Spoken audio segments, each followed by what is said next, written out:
Acevedo Aesthetics Corp. This is Made in House. It's the show where we chat through various topics on design, culture, and the business of creativity. Now say hello and welcome Kary and Angel. Welcome back to Made in House. Hey everybody, my name is Angel Acevedo, and this is incredibly talented Karielys.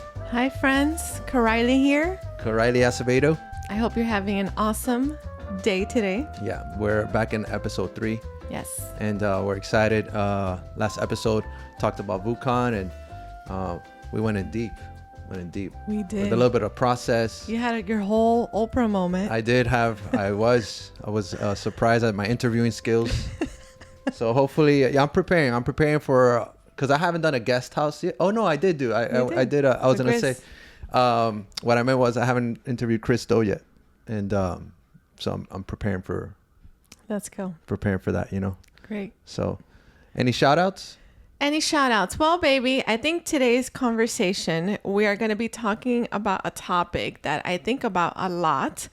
And it has to do with insecurity and just not knowing what you're doing always and feeling doubtful and insecure. And so I actually have a bunch of resources that I've put together on my website, all because of my personal experiences with not knowing how to do things or not having answers. And I call it hazy.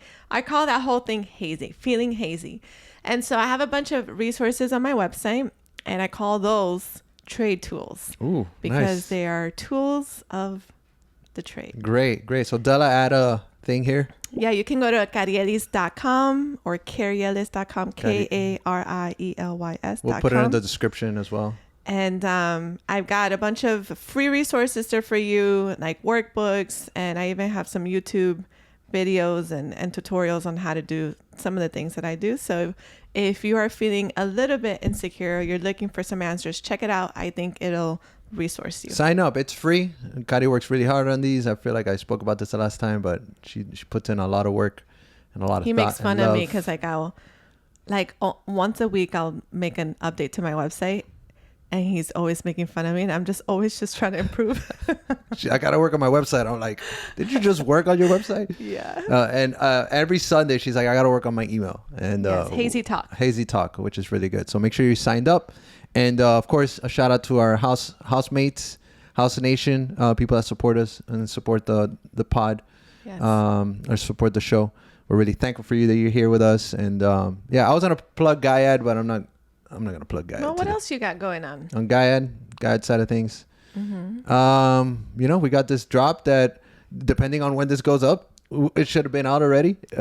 Hopefully, if it's not out by the time that this show is out, I don't know. Crystal's gonna yell at me. Sure, you check out goddessadesigner.com. We're doing a lot of really fun stuff, and we got fun things planned for the rest of the year. And just excited that I'm able to use this project to sort of not just express myself, but encourage creatives. And that's the goal, to kind of remind people that creativity is just something that's inside of us all. So goddessadesigner.com. Della, if you could put it right here. He's probably going to put like a sound effect. Did you give him a template or something? I gave him something. Yeah, I think I gave him Okay. something. Yeah, I gave him like a little globe thingy. I hope you have He'll what you use need, it. Della. Yeah, he has it. Okay. So just support the brand if you can, and pick up some merch. We also have some member merch too. So right at shop.acevedo.co. So check it out. All right, sign up to our newsletters, guys. Beautiful. Okay, All the so plugs. for today's topic, we're actually going to be talking about imposter syndrome. And it's a question that I got. I have it here. I'm going to read it. This is a question. How do you overcome imposter syndrome or insecurities as a creative? Wow. So that's what we're going to talk about today. We've done an episode, I think, on insecurity, maybe season 1. And so today we're going to talk some more about it, specifically though, imposter syndrome and how we relate to it, what we do with it, how we manage it, and commit to showing up regardless of how we feel sometimes. So Angel, you've been in the industry for many decades now. Oh my God. You've got a legacy going. Uh-huh. And How has it been for you? Let's talk about it, right? Because you and I have conversations off camera and on camera, and we talk about how the better you get, sometimes the worse you can feel when it comes to insecurity and stuff like that. And you've got enough experience. I'm not trying to age you. It's more so like I'm trying to give value to your experience and the wisdom that you have. You've got decades. Like you started in your 20s. You're 43 now, right? So you've got 20 something years in it now. That's right. Yeah. And you've gone through changes in the industry, but also personal changes and development. And so how has imposter syndrome felt for you over time? Can you go back to the beginning and think of a time when you felt that way? Or is it something that you felt more as you've developed or recently? Tell me about your experience. Great questions. It's funny because we're thinking about this topic when this question came up, and I'm like, in my mind, I'm like thinking of all the talking points. I'm thinking about all the things. I'm like, oh man, that's a good thing. It's like I should have had like notes to come up with like a 3-point. What do you call them? How Pastor Rich does it. Even right now, right? Sometimes while we're filming this stuff, we're like, what are we doing here? Like what? Like who is going to listen to this, and what kind of value can you bring? So before I do that, I wanted to define imposter syndrome, because some people may not know. In order for me to do that, I got to go get my iPad, which is over there. So, do you want to use my phone? Actually, yeah. Grab it. I was about to. Oh, Lord. If you don't know, actually, you know what? I'm going to do this. I'm going to freestyle this. Hold on 1 second. I want to show people. This is what our setup looks like, you guys. Look. So we got a camera here. We got my phone right over there. And we got a camera here. So I can't use my phone. That's why I'm showing this. Oh, this is our audio right here. So there you go, little BTS. The mustache. Yeah, with the mustache. So I want to define what imposter syndrome is, because some people may be dealing with it. Very good. Thank you for doing that. And they don't even know how to describe it. True. So, yes, you bring up a good point where sometimes we feel things and we don't know how to define them. We don't know what we're feeling or why we're feeling it. So thank you. So no, of course. So imposter syndrome. Now Google has this AI thing it's like it just steals people's content and just makes a summary, whatever. Imposter syndrome is a feeling of self-doubt and incompetence. Wow, bro. That can persist despite a person's accomplishments, education, and experience. People with imposter syndrome may feel like they're not as talented or as worthy, and fear that others will eventually realize this. Dude, you reading that? It's like making me feel things because it's real. It's like triggering a little bit, right? It's triggering a little bit. So I'll tell you this, that and it's interesting because we talked about this, I think, last year's VUCon and the workshop. We talked a little bit about imposter syndrome and how even Pastor Denny at the time, which is Pastor DC's dad. He was talking about how he was in ministry for, I don't know, 40, 50 years. I don't remember. But even him sitting on stage, he was saying that sometimes he's still nervous. He's like, I'm sitting on stage and I'm nervous right now trying to talk about this. And that's something that, I mean, I don't know the data, but I know from my own personal experience, I don't think that's something that we will ever overcome. I think that's something, the better that you get, I think the better you should be able to get at managing those feelings. Because I think that everyone, even people, the wealthiest people in the world, and even the most talented people in the world are dealing with this sort of, what's the word? Feeling, insecurity, doubt. Exactly. Thank you very much. Dealing with these insecurities. So for me, that I've been in the industry seemingly a long time, because I started in 2001, but I always say that I started in 2001, but really my work, I feel like my good work really started towards the end of my college, which was like 10 years later, right?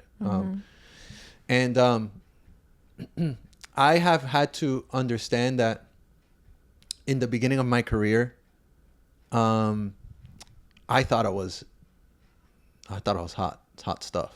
You know, that's the way to say it, right? Sure. Yeah. Like I thought I was crushing it, and I was doing like really cool work just because I learned Photoshop and I learned all the tricks, and I think I talked about showing like the first flyer that I ever did. I think I put it in the description of season 1, where I thought I was like the best, right? Which happens. It's like when you start learning new skills, you think you're like the first to discover it, and you're dealing with that Dunning-Kruger effect, which we talked about before, in season 1, where you have the least amount of skill but the most amount of confidence, right? Mm-hmm. But then as you progress in your career and as you start learning, you start learning the forefathers or foremothers of the industry and the things that they did, and you start getting mentored. You start seeing people that you look up to and seeing that the work that they do. And now with social media, you start seeing people that are crushing it, like I mean, seemingly, right, from the outside looking in, they're crushing it. And I can think of right now of like some dudes that do identity design that I absolutely love, that I think are doing really, really good design. The more you learn, the more you realize that you don't know as much as you think you did know, and that you're not as good as you think that you are, right? So there's this like transition of like hot stuff, I'm like the best, to then you kind of realizing the more you learn, the more you're like, oh my gosh. It's like a certain realization that you're not as good as you think you are, right? So I have been in that journey after college of realizing and as learning and leveling up, and understanding that now it's a balancing act of, oh my gosh, I do have the skill sets, I do have the repertoire, but also remaining humble with like, yeah, there's always someone that's better than me that's out there. So you have to sort of manage your emotions or manage that feeling that you're getting. And like I said, I don't think it's something that me personally, that I'm ever going to get over. It's something that I need to manage, that I need to understand, that when I'm stepping into spaces, and us as spiritual people or people that believe in God and believe in Jesus, that the spaces that we occupy are spaces that God has opened the door for us to step into, right? So it's like approaching it from like a different perspective. It's like there's a purpose as to why I'm here, and there's a reason why I'm here, and I am called to be here. I am qualified to be here, which I think are all sort of a couple of practical handles that I think that I try to use, you know. Yeah. What about you? So you're saying that when you first started, you didn't really experience it, and you experience it more now than ever in your career? Yeah. And I think the more you learn and the better you get, the more you're going to suffer from it, I think. Yeah. This is obviously my opinion. Well, don't say suffer from it. Sorry. Yeah. What's a better term? I guess experience it or maybe, yeah. Suffer from it. It's it sounds like not. I understand it, but you've taught me to be very mindful of the words that I use, and so we're not suffering from anything. The more you're challenged by it, I guess. Yes, sure. Exactly. Yeah, the more you're challenged by it. I think so. I haven't been in the industry as long as you have. You've got a decade ahead more than I do. So I've only got like 12 years into it, and I think for me, I don't recall in the beginning. Well, I'm lying. I guess it's evolved. I'm lying because I'm processing as I'm talking. I've always been very insecure in my ability to do graphic design from the very beginning. And I've shared the story of how I didn't even think I could go to art school. Like the thought of just being in art school sounded so foolish to me. Like, stop, like I would tell myself, stop. However, the insecurities have changed. So the insecurity was like, what am I doing? And now I'm just like, even after 12 years and seeing my ability to actually do it, and make a living out of it, I still have those moments where I'm like, what the heck am I doing? And so I think for me, my personal experience, I think it's been there. I just don't think I've defined it that way always. And that's what I meant in the beginning, that I didn't think that I started that way. It's because I haven't always defined it. I think recently, mental health has become more of a talking subject, and we've, as a social cultural group, have become more aware of some of these terms. So in the beginning, I had no idea what imposter syndrome was, or any of the feelings attached to doing anything. I was just simply insecure about my own skill set and ability to actually make something, where now it's like, I know that I can make it, but I still feel insecure and I still doubt my ability. And it's more on the validation aspect of things than it is on my actual own ability to do it. Because I know I can do it, but I am challenged a lot by validation. And I think the last year for me, God has been doing a work in me where he's surfaced these things to me. They've always been there, but I've been understanding them in a different way. And I've been understanding my dependency on it and my need for it. And I've been doing the work to undo some of those things. And it's very difficult. It's difficult to undo and to reframe your thought process, on it all. I think I'm getting ahead of myself because I'm getting into the practicality of it, the tools, but something that really helped me in a few years back in 2020, we were at a staff retreat, and Pastor Rich, he said, hard is not bad. And I've shared this before on the pod and in my emails, but that phrase has become such a tool for me over the years. And I use it to reframe the things that I'm experiencing. So for example, even I just finished VUCON, hard is not bad. And reframing, using that phrase to reframe my thought. Okay, this is not bad. So what is it actually? Love that. What am I getting out of it? What are the positives? What are the negatives? Let me remove my feelings and let me try to look at this objectively. What is it doing in my life?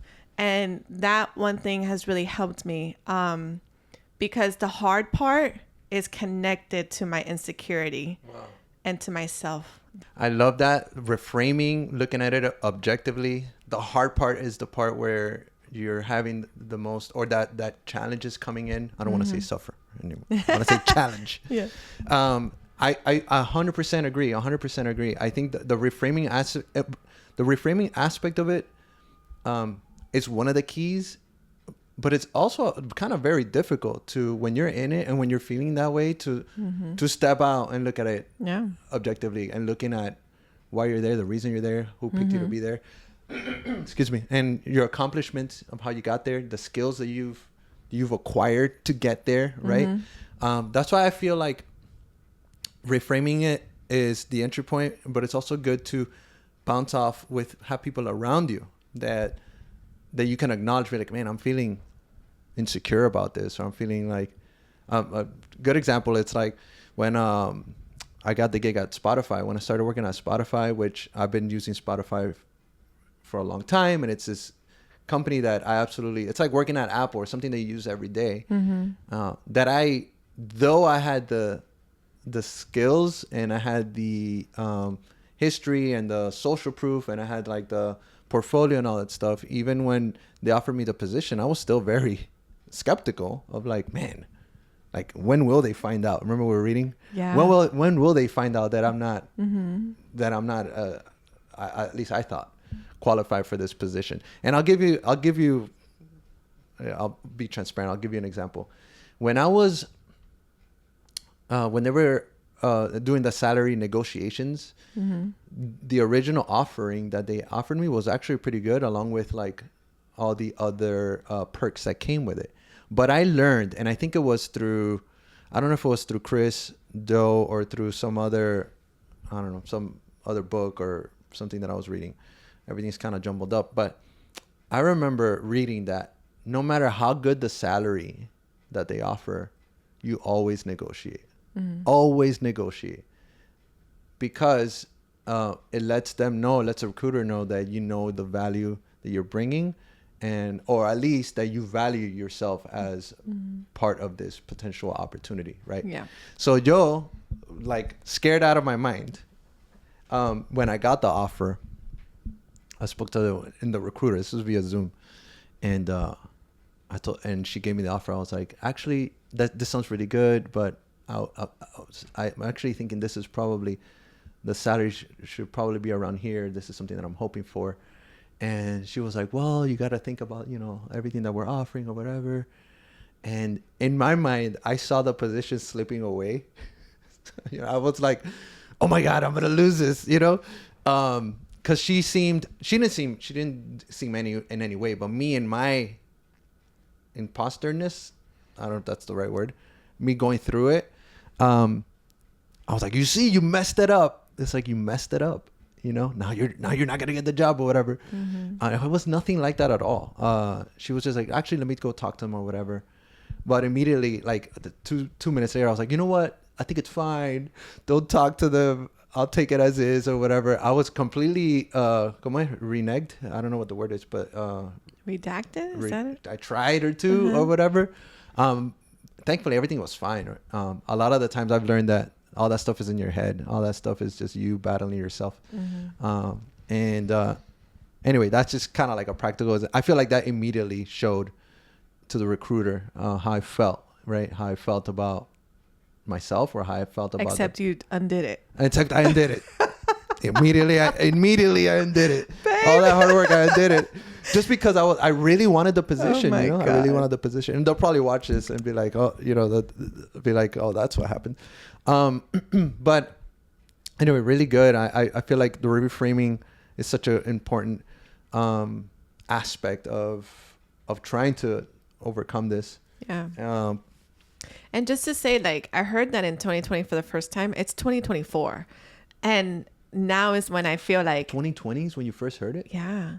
Now is when I feel like I'm actually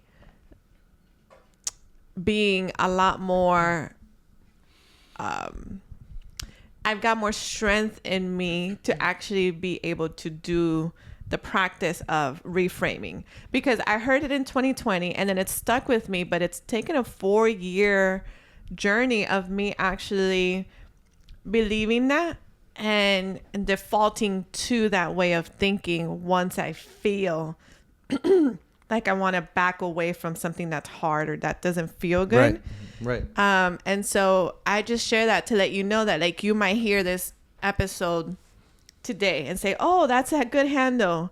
And it may not be super useful to you right away because it might take you some time. So I think it'll stick, and that's the power of these sticky statements. I think it'll stick and you'll remember it, but actually believing it and actually applying it to your life takes work. Right. And so if you're feeling that way, if you're feeling self-doubt, insecure, like you're going to get caught, remember that we all feel that way, number one. And the thing that sets people apart from doing and not doing is the actual doing, right? And so just keep showing up and keep doing your thing and do the work on the inside to be able to develop belief in your actual ability. And there's different ways of doing that.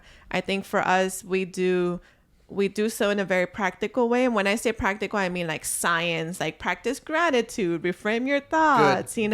Yeah. Check your circle, like all those things, but also in a very spiritual and biblical way, because we are followers of Jesus. And so we do practice our life in a little bit of, we combine the two is what I'm saying, science and faith. And so for me personally, I'm going to share mine. And while I'm sharing, I want you to think about some of the things that you've been doing. Sure. I think in the more I do and the more I prove to myself that I actually could do it, sometimes the more insecure that I feel, and this sense of validation, which I mentioned earlier, I think I work so hard to do things that then I want validation for the work that I did, you know? Yeah. And it's not that I'm going around asking for it. It's that I desire it in my heart. That's what I mean by the want. And so it's like, oh, but I put all this work into it and I had to do all these things to get there. You're taking it for granted, you know? Right. And it's like, not having the validation for me in this season of my life gives me the self-doubt, even though I do have a lot of people that validate me, but somehow you always focus on the people or that don't give you the validation that you desire from. That's crazy. So my prayer right now is I literally tell God, rip it out of my heart. Anything in my life that I've wanted to get rid of, I've always prayed, rip it out of my heart, like literally tear it out. I don't want it anymore. Great. So that's my prayer right now. Anyway, so number one, awareness, acknowledge it. Yes. And I think ChatGPT came up with that thing in your research too, but it's actually something that I've done in my life. Last year, so Christo has this exercise called the 2-word brand. Yes. And you basically pair a weakness with a strength. Yes. And that becomes your 2-word brand. His is the loud introvert. Loud introvert, right. And I've always told you that you are the lazy genius. Lazy genius. And mine is not that good. But I did do the exercise and I came up with confident validator or something like that. I don't remember the... I don't... you know what? I think it's this not is as good. It's this not is as the good. first time I've heard of it. Hold on. Let me see if I can pull it up. I don't know. I feel like lazy genius is a little... it's really insulting, good. to be honest. But it's a really good... Like, people get it. Okay. I put confident validation seeker. So my 2-word brand is not as good. But I did do the exercise to pull together a strength of mine and a weakness and put these two contrasting things together that kind of define me. So confident validation seeker is what I came up with. The confident part is because I show up, I do the work. Part of me is like, I'm proving to myself and I'm having faith in God and what he can do in me. Good. But then I have this other part of me that I seek the validation, and unfortunately, God is not enough for me. The fact that God validates me in this season of my life is not enough. Wow. And I'm working through that. And I'm doing that through reading scripture and knowing God's word and Good. everything that he says about me, that he created me and that all things work for good, and that his purpose in my life will eventually happen. I just need to trust him. But all of that stuff is not easy to do. So that's the work that I've been doing, like the awareness part, and then practically is feeding my soul with the truth of God's word, and then doing very practical things like reframing, the heart is not bad, and then celebrating. Good. I celebrate myself and I thank God for it because of this need of validation. It's like, I did it. I did do that. And I'm always crying. That girl that 12 years ago didn't think she could do that. And she did it, so like, wow, pat in the back. Thank you, God, for being good. And my friends, people that are actually in my core group, do celebrate. Yeah. And unfortunately, sometimes that stuff is not enough. And that's what I'm working through. Like, I'm saying a lot. Yesterday, I don't like looking at data because it fuels my insecurity. Sure. Especially Instagram data. Right? Yeah, I hate it. But I have to, right? Because you're trying to grow and you're trying to steward things properly. So yesterday in my hazy talk, I go look at how the email did. And one person unsubscribed for the email that I sent yesterday. One person out of hundreds that are in the list. Right. And the reason was not interested any longer. And that's the only thing I thought about for that morning block. Oh my gosh, that's horrible. What can I do better? What do I need to change? All of that. Like, I was ready to either give it up or change my whole plan of it because one person unsubscribed. Can I chime in? Yeah. Please, I'm talking a lot. How would you reframe that? Well, I'll give you the answer. Tell me. You reframe that. Because I'm the opposite. When people unsubscribe from God as a Designer newsletter, Lord. I celebrate. Yeah, your unsubscribe button's so big. It's so big, you guys. I want you to unsubscribe. And I have it at the bottom and I have it at the top. Mm-hmm. Unsubscribe, please. I don't need you taking up space that somebody else can fill.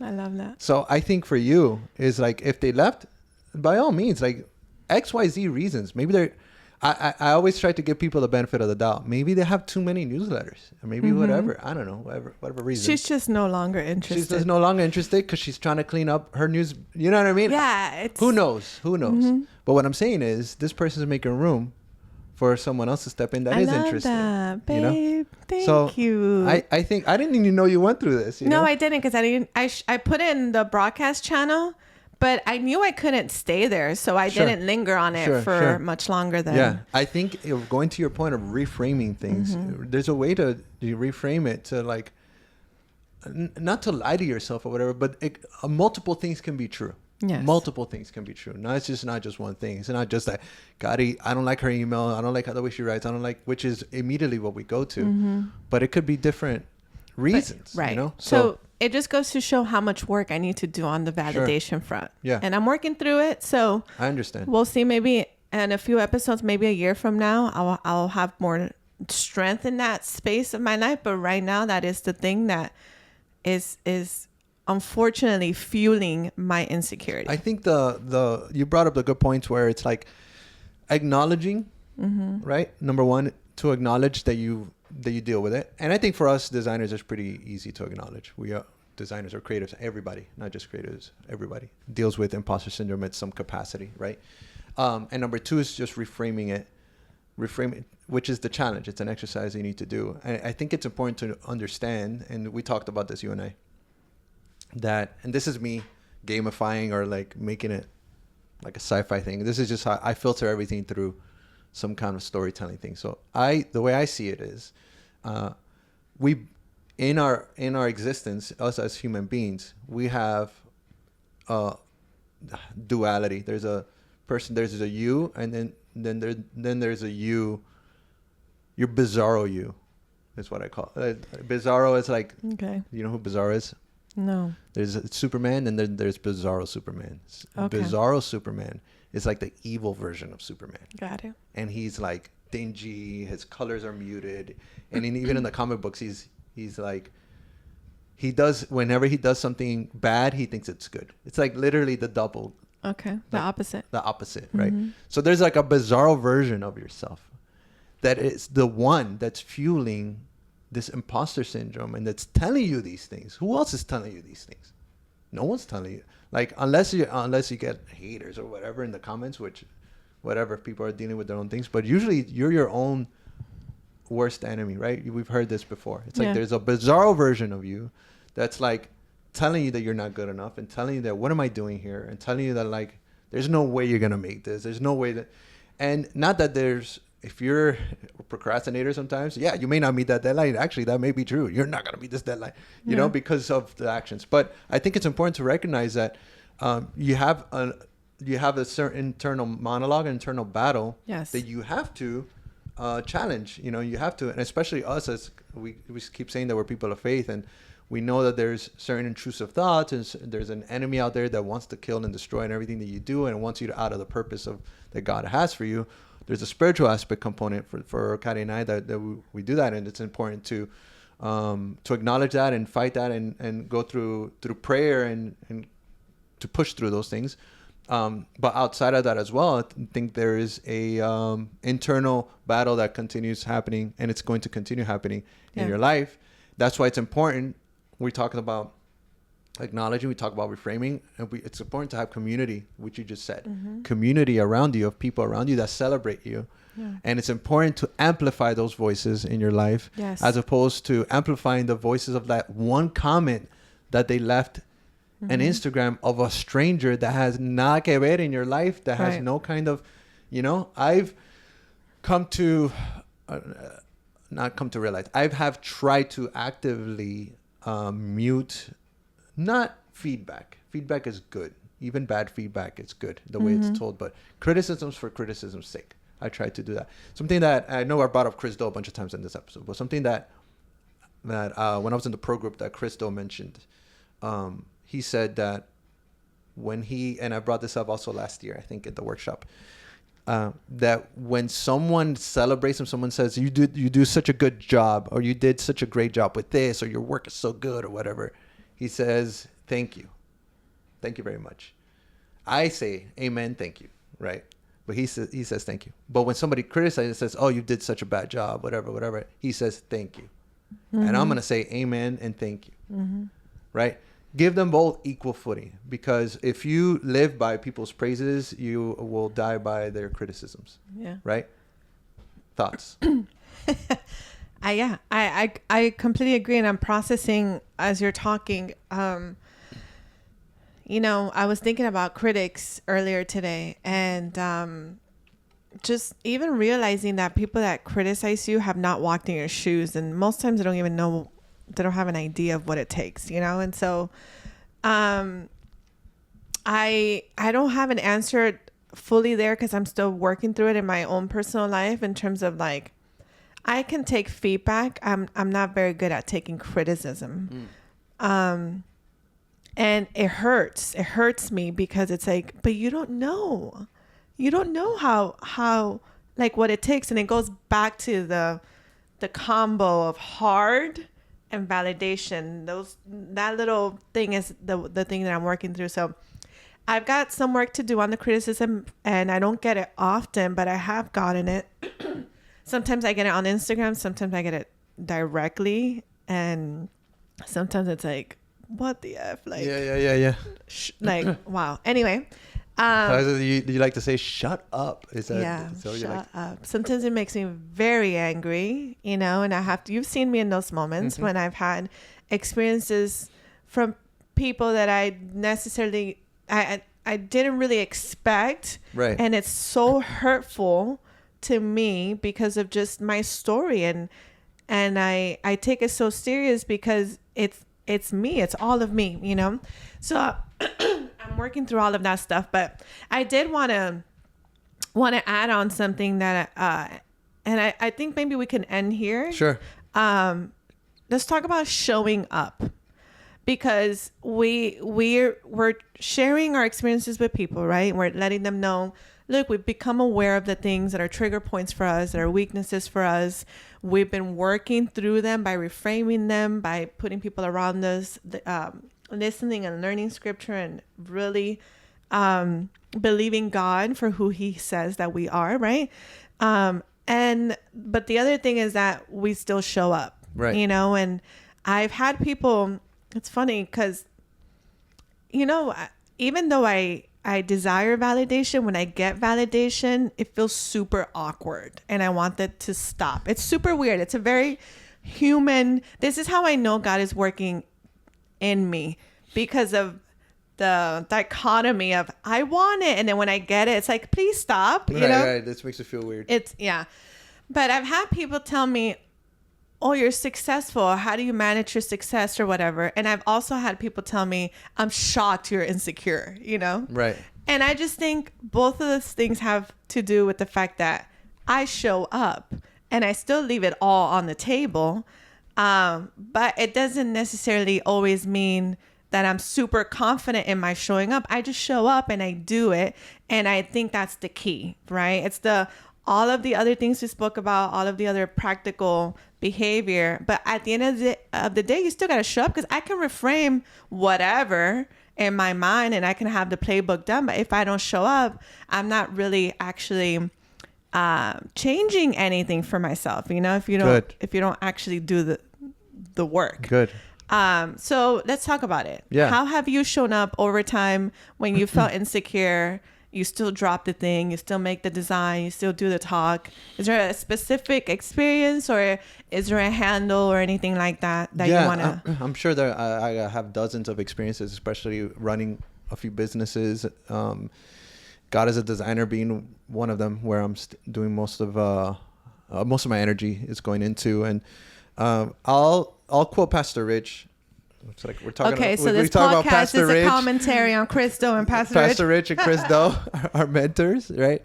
I think it was this past year's staff retreat where the term, which I'm sure, I'm not sure where it came from, but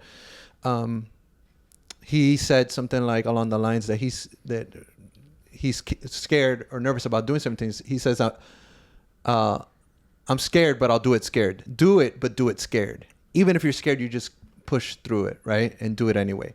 And which I feel like us as creatives were pretty often.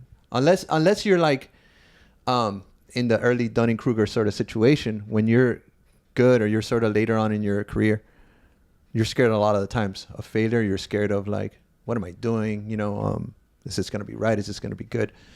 And so I've come to terms with like, I'm scared half the time, but I'm going to do it anyway, right? And at least for me, as examples of pushing through that failure, we've done a few drops and got as a designer with a few collaborations. So we started this year. I wanted to do collab with other creative people, and I decided to collab with creatives that I admire, people that I like their stuff. The first collab was with this kid, hysterical melancholy Isaac, that he does these sort of retro like Windows XP sort of artwork, which was really, really cool. And I just wanted to do it. I was like, bro, if we make any money from this, fine. If not, whatever, you know. And we did the collaboration. I think it went really well from a metric standpoint, and the people downloading the wallpaper or whatever downloading, and we got traffic and followers and things like that. It was just a cool collab. The posts themselves, did they do good? So I spent so much energy on those soundscapes. I did these soundscapes videos or whatever. Was it worth it from like a metric standpoint? I don't know. Maybe not. But I just wanted to do it. The other collabs that we did was with Studio Innate in UK. And then Ethan Fender for Earth Day, right? Which was also super cool collabs. And the Studio Innate project, he has 300,000 followers.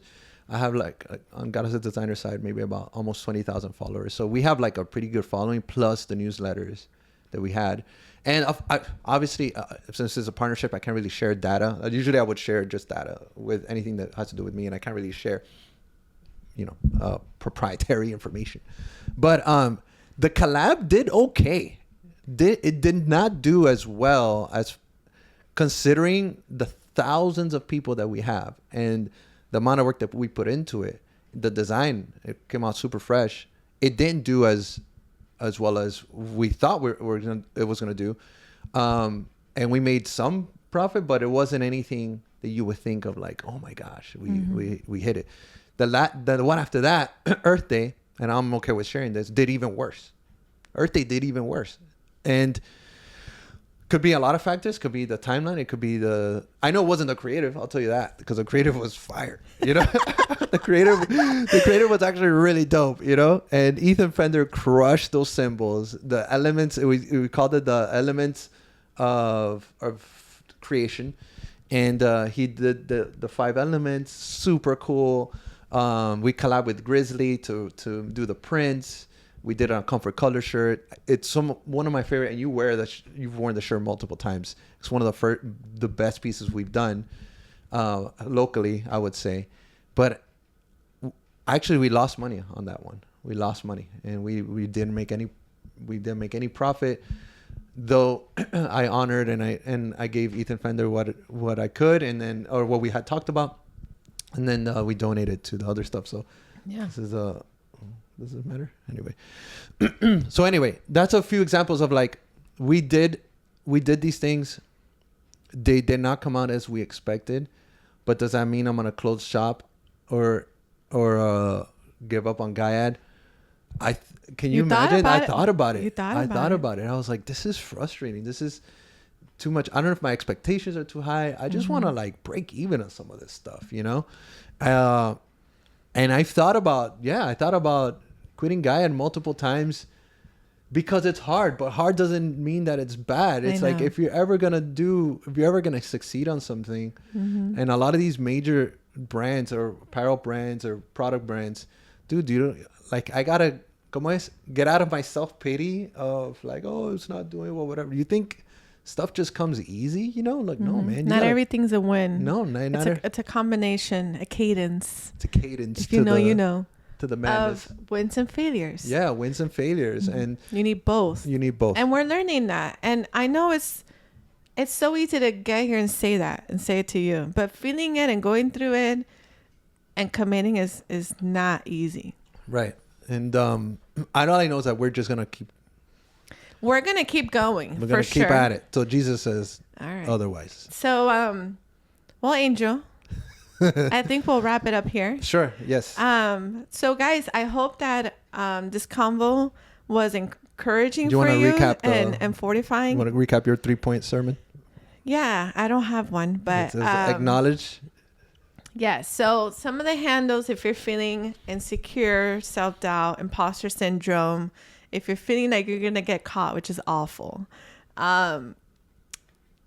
become aware of your weaknesses. Become aware of the thing that is triggering you. What is it that you're actually seeking? What are you desiring from the thing that you're doing?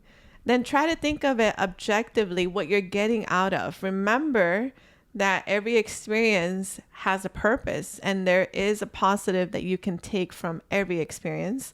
Reframe it. Think about it. Come up with your own phrase that's going to help you reframe the situation. Mine is hard is not bad. And I stole it from somebody because it really made an impact in my life. And that helps me objectify the situation and get what I need from it and move on.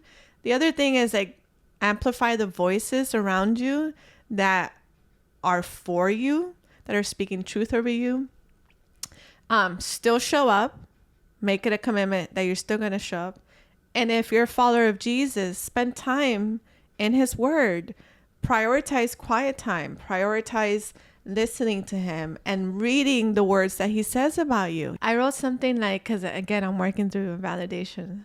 So I wrote something, why does it matter what people think or if they don't even think about me? And then I was like, wow, God thinks about me. He's got a whole book where in every chapter of that book, he's thought of me. And that should be enough. I'm working on my belief in that. It's really strange how you can follow a God, but not really believe everything he says. It's not because of him, it's because of you. So if you're a follower of Jesus, make sure you spend time really believing God at his word and trusting him and making his sacrifice on the cross really worth it. Wow. So yeah, those are my takeaways and how I'm processing imposter syndrome. Good. Wow, that's really good. Thank you, babe. Did I miss any? No, I think you got them all. And we like to put chapters on our videos so that you guys can go back and sort of re-experience or rewatch it. But yeah, thank you so much for sharing, and thank you for being so vulnerable. You too. And thank you for crying on always. This is how many? So guys, if you are experiencing something similar, if you're okay sharing it, leave a comment. Yeah, that'll be great. Below, if you've got a story of an insecurity or something that you've overcome, or if you have a handle that you apply in your life, leave it in the comments. I would love to read about it and maybe even add it to my own personal life. I'm always trying to improve and equip myself. So, and then just remember, we're all going through stuff, right? We all have our gardens and our private rooms where we process things and how we actually feel. And so we're human just like you. We're going through it just like you. We're in it just like you. So don't feel alone. Don't feel alone. Yeah, my closing thought is there's a lot of people that are less talented than you doing greater things just on sheer confidence. So just try to work on your confidence and remember how, the talent that you have and the people around you, like Kary was saying, that will celebrate you. So we love you guys. I'm curious to know what handles you guys have. Yep. So. Well, my eye is itching. So sorry. Have the best day. Have the best week. Have the best day. Yeah. Keep making beautiful things, and don't forget. The best things are made in-house. We love y'all. See ya. Thank you for joining Made in House. On your way out, if you would be so kind to follow, subscribe, and or like our episode in the relevant social media platforms. Feel free to share this episode with your colleagues. And, as always, keep making beautiful things.